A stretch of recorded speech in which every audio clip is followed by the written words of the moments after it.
नमस्कार दोस्तों, मैं आज हम लोग आज डिस्कशन करेंगे एमपी की स्थिति। उससे को समझने से पहले हम बात कर लेते हैं दुनिया में भारत की स्थिति।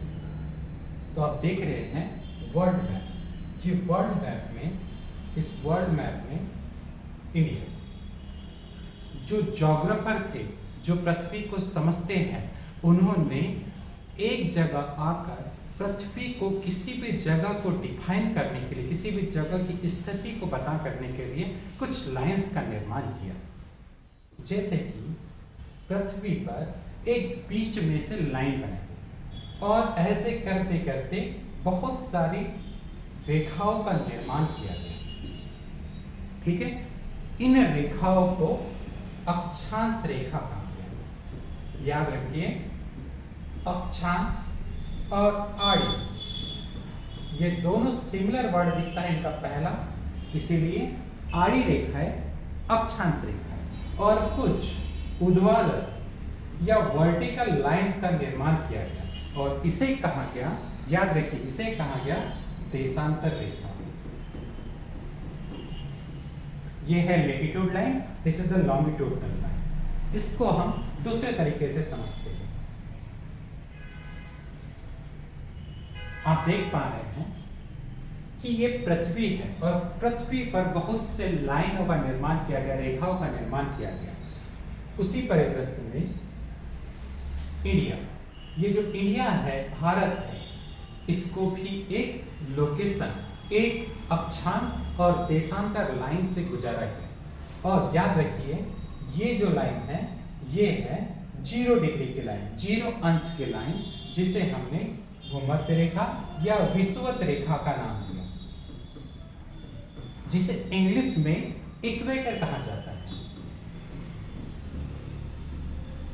और भारत की जो स्थिति है वो इक्वेटर लाइन या विषुवत रेखा के ऊपर की तरफ है, मतलब नदन साइड है, मतलब उत्तर में है, तो इसे उत्तरी गोलार्ध बोला गया। तो याद रखिए, भारत की स्थिति पृथ्वी पर उत्तरी गोलार्ध में है।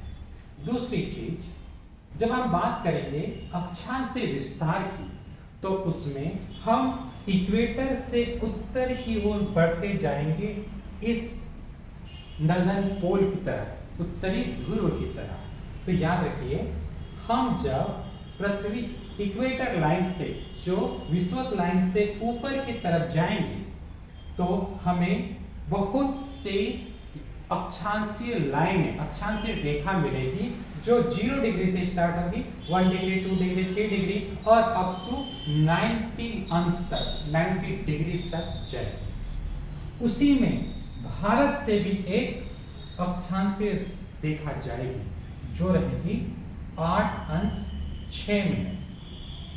और हम उसी के ऊपर चलते चलेंगे, तो यहां पर एमपी मिलेगा और एमपी का भी एक विस्तार होगा, जो उसके सबसे निचले पॉइंट और सबसे अपर वाले पॉइंट के बीच में एमपी वेरी करेगा। तो उसे समझते हम एक मैप पे।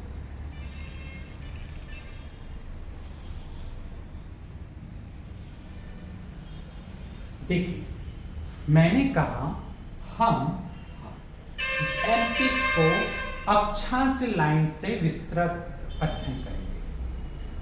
अक्षांश लाइन, पृथ्वी पर आड़ी लाइन, ये स्टार्ट होती है 21 अंश 6 मिनट से लेकर हम ऊपर की तरफ जाएंगे, तो ये लाइन होती है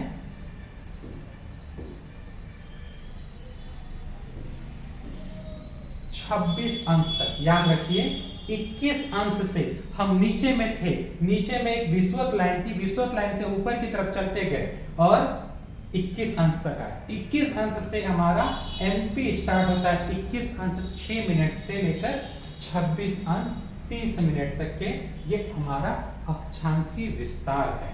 अगेन हम उस मैप में जाएंगे। हमने कहा हम ऊपर की तरफ जा रहे हैं, ऊपर की तरफ जा रहे हैं, मतलब हम उत्तरी गोलार्ध की तरफ जा रहे हैं, मतलब हमारा जो एक्सपेंशन है, जो हम ऊपर की तरफ जा रहे हैं, मतलब हम उत्तर दिशा की तरफ जा रहे हैं, उत्तरी गोलार्ध की तरफ जा रहे हैं, तो वो हमारी लाइन उत्तरी अक्षांश हो जाएगी, क्योंकि हम इक्वेटर से विषुवत रेखा से ऊपर की तरफ जा रहे हैं। तो हम मैप में 21 अंश 6 मिनट के साथ साथ उत्तरी अक्षांश लिखेंगे, क्योंकि हम उत्तरी गोलार्ध की तरफ बढ़ते हुए जा रहे हैं। साथ में 26 अंश 30 मिनट के साथ में भी उत्तरी अक्षांश लिखेंगे।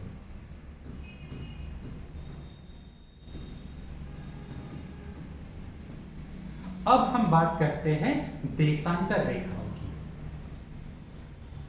आप देख पा रहे हैं कि यहां पर कुछ लंबवत भी लाइन है। लंबवत मतलब खड़ी है, जिसे हमने देशांतर रेखाओं का नाम दिया। आप देख पा रहे हैं ये 0 डिग्री की लाइन ऐसे करते करते करते करते 180 डिग्री के लाइंस यहाँ पर देशांतर है, और हम मिडल पॉइंट से, मध्य से हम पूर्व दिशा की ओर जा रहे हैं। याद रखिए, पूर्व दिशा की, और हमारा जो देशांतर विस्तार हो रहा है पूर्व दिशा की ओर जा रहा है, और भारत की स्थिति भी पूर्व दिशा की तरफ हो रही है। तो हम जब बात करेंगे एमपी की और देशांतर की, तो हम याद रखिए बोला जाएगा पूर्वी देशांतर। चलो देखते हैं इसको। देखिए, जो लाइन 0 डिग्री से स्टार्ट हुई थी, वो बढ़ते बढ़ते एमपी के पास आते आते वो लाइन 74 डिग्री 9 अंश पर, सॉरी 74 अंश 9 मिनट पर स्टार्ट होगी एमपी के लिए, और ये बढ़ते बढ़ते बढ़ते बढ़ते 82 डिग्री 48 मिनट तक के जाएगी। और मैंने पहले ही कह चुका हूं कि हम मिडल पार्ट से, मध्य से पूर्व की तरफ, पूर्व दिशा की तरफ जा रहे हैं, इसीलिए इसे कहा गया पूर्वी देशांतर।